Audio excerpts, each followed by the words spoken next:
पाकिस्तान में महंगाई जोरों शोर पे है। चाहे अमीर है चाहे गरीब, हर शख्स परेशान है और होना भी चाहिए, क्योंकि बुनियादी अशाए जिंदगी इस कदर महंगी हो चुकी हैं कि इंसान के होश उड़ जाएं। इदारा शुमारियात के मुताबिक मुल्क में महंगाई की शरह 15.21 पे पहुंच चुकी है। एक हफ्ते के दौरान टमाटर की कीमत में 20 रुपए, घी की कीमत में 10 रुपए, आटे के 20 किलो के थैले की कीमत में 5 रुपए इजाफा हो चुका है।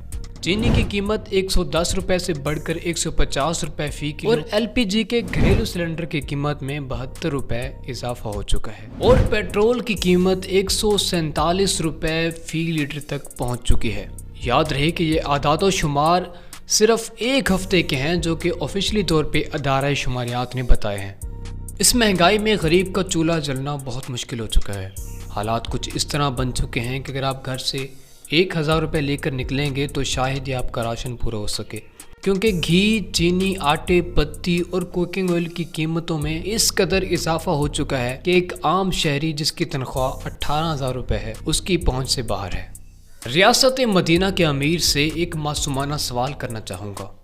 क्या आप जानते हैं कि जब महंगाई बढ़ती है तो ऐसे लोगों पे क्या गुजरती है, जो गली गली जाकर धूप में सड़ सड़ कर 2 वक्त की रोटी लेने जब ये मजदूर जाते हैं तो पता चलता है कि रोटी महंगी हो गई है, तो फिर इनकी सदा अर्श तक जाती है।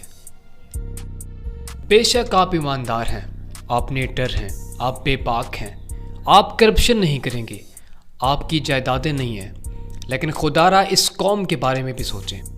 जो शख्स 600 रुपये दिहाड़ी कमाता है और उसने बूढ़ी माँ की दवाई भी लेनी है, बच्चों की फीसें भी देनी है, घर का राशन भी पूरा करना है, मकान का किराया भी देना है। आपकी हुकूमत को सबसे बड़ा चैलेंज महंगाई का है। यही मुद्दबाना गुजारिश है कि महंगाई को कंट्रोल करें ताकि अवाम कुछ सुख का सांस ले पाए। ये सिर्फ मेरी नहीं बल्कि पूरे पाकिस्तान की गरीब कौम की आवाज़ है। खुदारा रहम खाएं।